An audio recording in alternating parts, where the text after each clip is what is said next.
So, welcome back. Welcome to today's healthy conversation. I am answering one of your questions that came from the Facebook group today, and I just want to pull it back up here. Today's conversation is all about changing your relationship with no. And let me just pull up the conversation where he asked a question about saying no. He asked a question about why he was struggling, and I am going to answer it in the context of changing your relationship with no. Okay, here it is. So one of the things that I have been asking you all to do is to submit your questions to me, what you're struggling with, what you want me to answer, what would be helpful for you. And you're doing this over Instagram, you're doing it over Facebook, you're doing it over Mighty Network, any of the ways that you find me in whatever groups that you're in of mine, you're asking questions. And so one of his questions was, I'm struggling with environmental triggers. Personally, they are my biggest hurdle. I've got it under control for the most part, but after 6 months of practicing mindfulness, it still has not become automatic for me. Being surrounded by food all day, every day continues to be challenging. I do make healthy choices, but it still feels like willpower. I love this question. I feel like so many people can relate to this question. And anytime someone is talking with me about willpower, immediately that is a cue for me that they could be struggling with their relationship with no. And that's what I want to talk about today. So, as many of you who are struggling on your weight journey or body image journey or wherever you are with your relationship with food, you can relate to this concept of willpower, right? Trying to use willpower to get through whatever program you're on or plan you're on, or however you make food choices throughout the day. If you're struggling with willpower, here's what we know about willpower. Some people will say that willpower is a finite resource. Some people will say that it's not. There'll be people that say that have research to back up it being a finite resource and research that that's not really the way it works. The overall point, the takeaway of willpower is that it shifts, is that willpower changes. And it changes based on a number of factors. It changes based on your internal and external factors, right? It changes based on every situation that you're in, how you're feeling that day, whether you've had enough sleep, whatever else is triggering you in the environment, your willpower shifts and changes. So in that way, the basic takeaway about willpower is that it's an unreliable resource, right?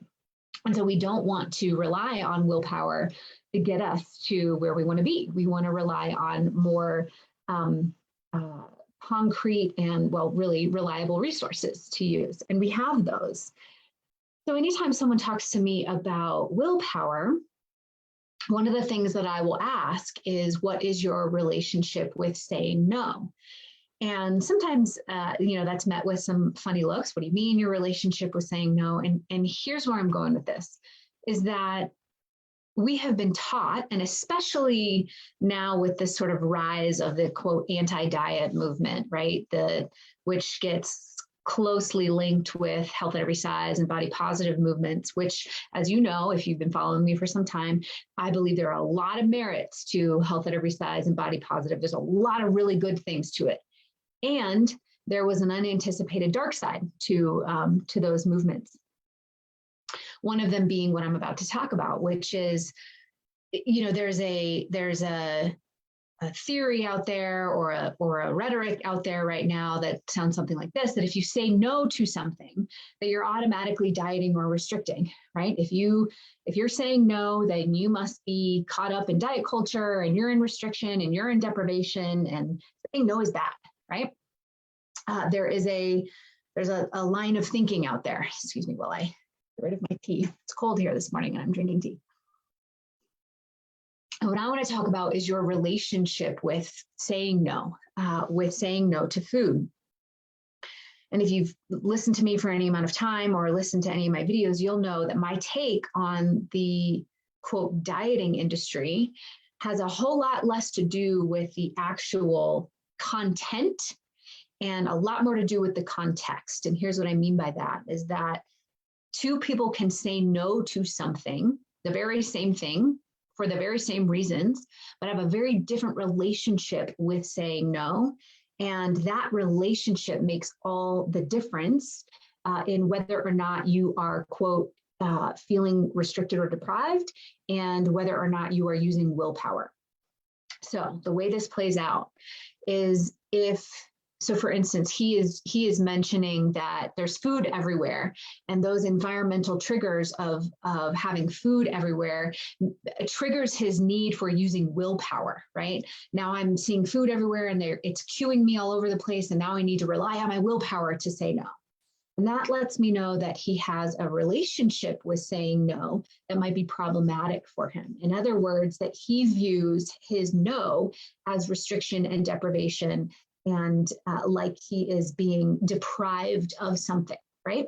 The same person can see those cues and say no with intention that makes them feel empowered and excited. And, oh yeah, I don't do that, or I don't eat those things, or I don't want to, or that doesn't serve me, or, that's not in line with who I want to be, right? And they say no with a feeling and relationship of empowerment. And it actually makes them feel more aligned, more vibrationally aligned to say no, right? And so the first question is, what is your relationship with saying no? When you say no to whatever it is that is triggering you, whether it be sweets or salty foods or fast food or pizza, or, he's saying there's sort of surrounded by food all day, every day. That may mean, I don't know exactly his situation, but it may mean there's, food in the break room, or, food at the office or whatever. And that food is generally not veggies and dip. And that food is usually pizzas and processed foods and sweets and cakes and, whatever it is. And so if those things are calling to him, I will talk about the biological response in a second. But the first question to ask yourself is, what do I feel when I say no to something? Does it make me feel bad or sad or frustrated or like it's unfair, or why does everybody else get to eat it and not me? Those kinds of things helps me know that you might have a relationship with saying no that is difficult, that you're struggling with, right? And there's some good research to support that. And I'll have to find the study. If any of you are interested in it, you can certainly DM me and I'll see what I can do about getting you the actual study. But the takeaway from the research is that it's not so much the quote diet or plan that we are on, but whether or not we perceive that to be something negative, or whether we perceive that to be something empowering that changes our relationship with the plan, that changes changes the results of the plan. And it's one of the things I talk about in all of my programs, is that you can't feel or experience restriction or deprivation on a regular basis and also have a peaceful and easy relationship with food. So they're incongruent, right? So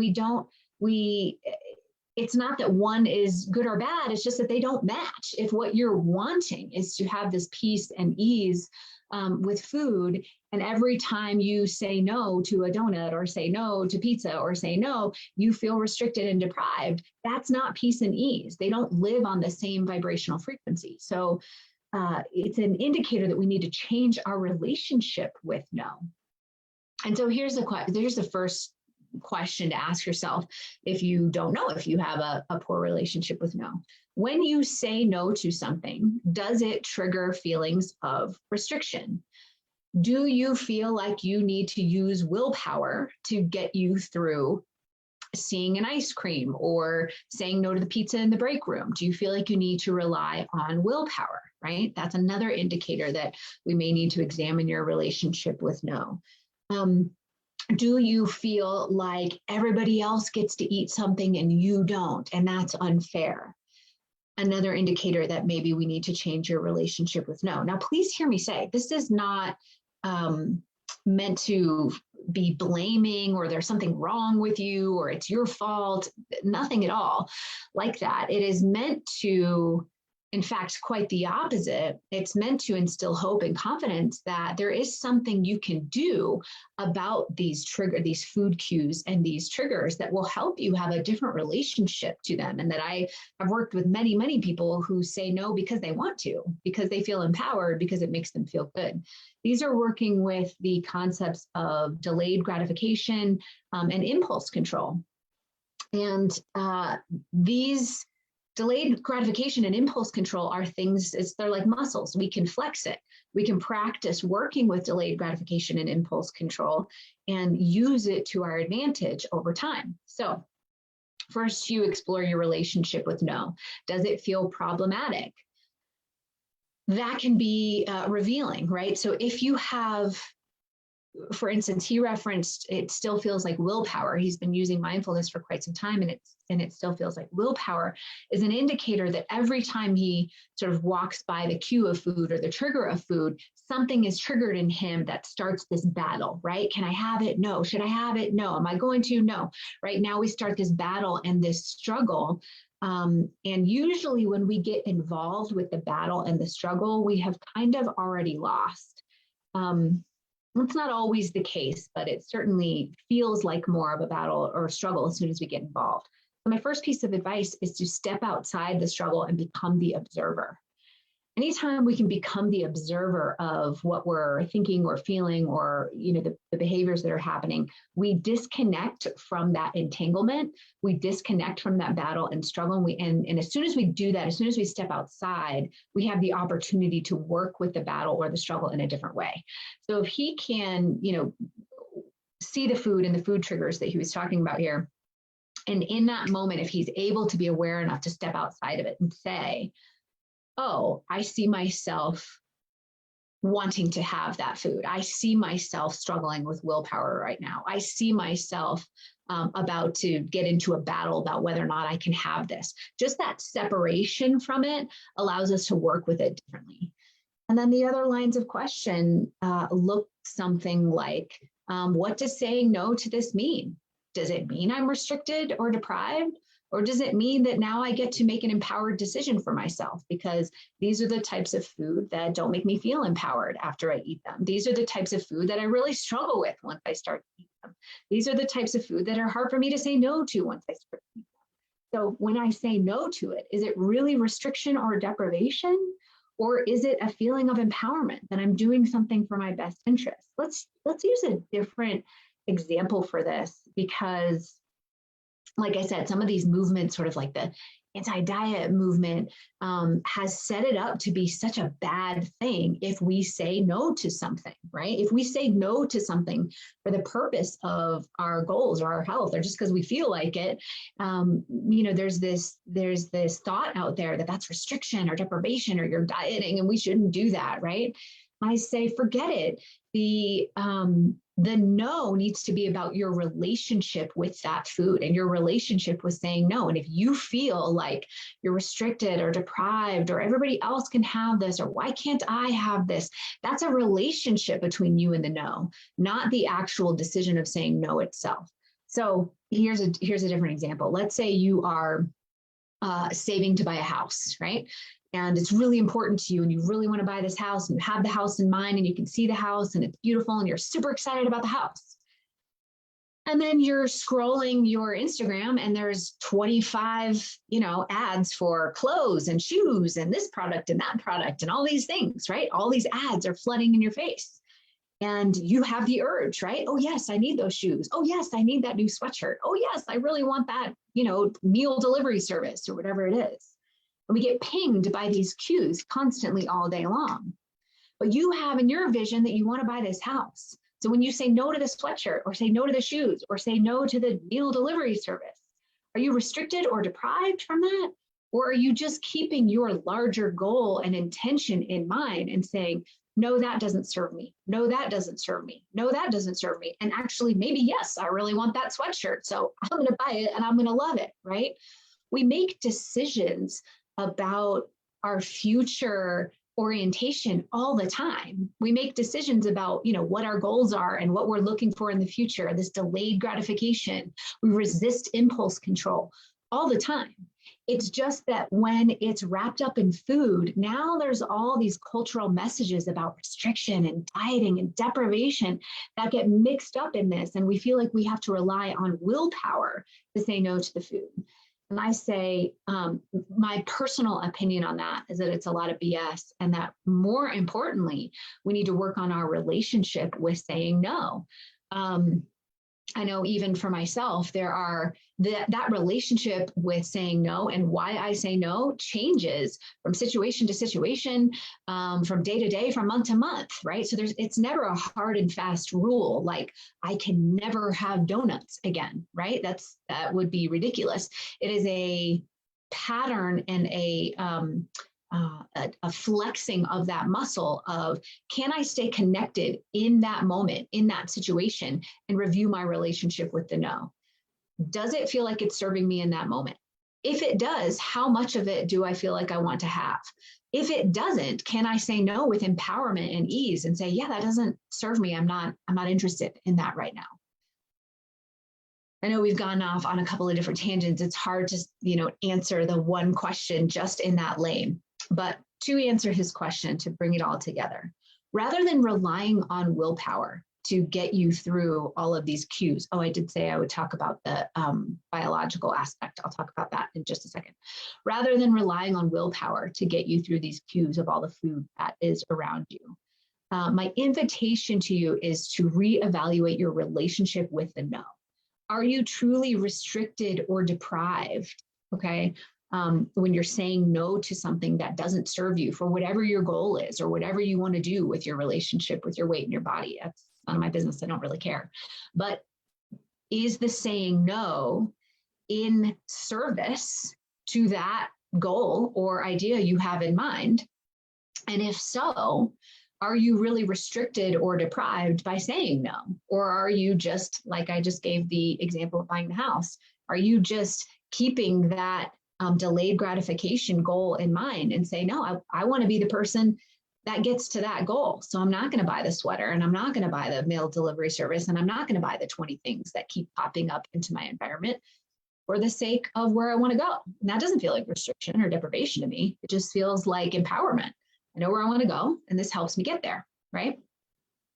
Okay, the other piece in this that plays a role constantly, and I think he kind of mentioned it in his triggers, is that there's food all around him, and that is it's triggering his activation of the willpower to try and muscle his way through the food. I already talked about how trying to step outside of that and become the observer is a good tool to use. But also just remember that the way our current food environment is set up, and the way that the foods are combined, the food combination of food, it does unnaturally trigger different parts in our brain. And it sort of lights up these parts of our brain that are going to cue you and trigger you to eat.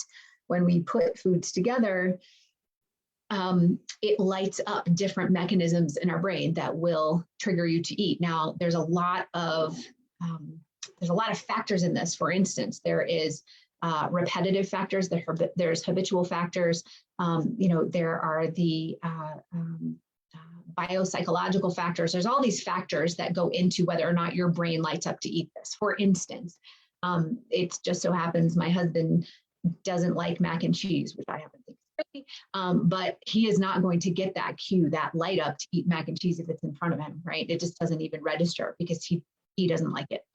But if it is a food that you do like and it is processed, you are much more likely to get that cue and that trigger to eat it.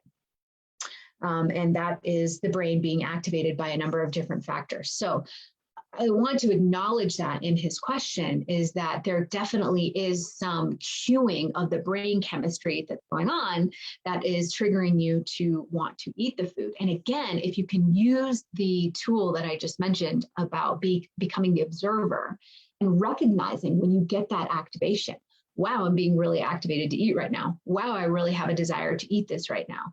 And I know that he's read my book because he's in the group. This is where urge surfing comes in, is separating yourself from that trigger, becoming the observer and separating yourself from that trigger and say, wow, I am a person experiencing a trigger right now, stepping outside of it, becoming the observer of it, and then allowing yourself to stay with the trigger, to stay with the feeling of, I really have a desire to eat this right now. How interesting. I am observing myself really having a desire to eat this right now. Isn't that fascinating?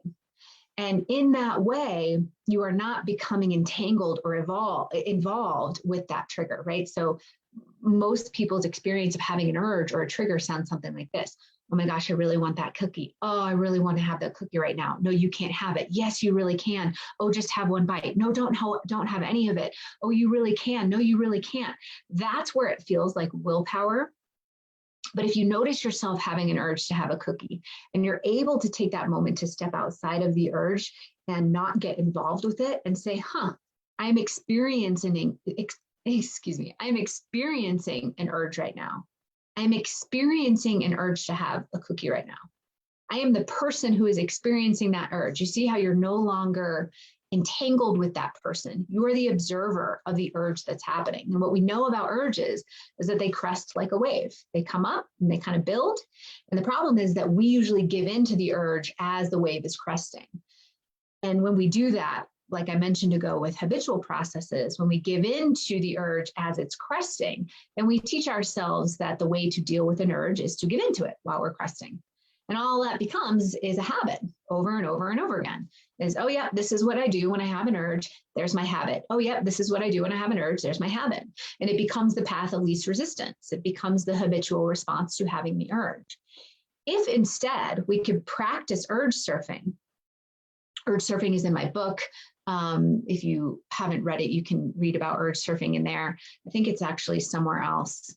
Anyways, if we can practice urge surfing, becoming the observer of the urge, sitting with the urge, noticing that we have an urge, sitting with the urge for a minute or two, you can feel that urge start to crest like a wave. And you can ask yourself in a minute or two if you still have the urge to eat, or has it shifted or changed at all? Has it gone down in its power at all? And then one last piece I'll say to this, and then I'll cut off for the day. I know we've gone on a couple of different tangents, which I always do,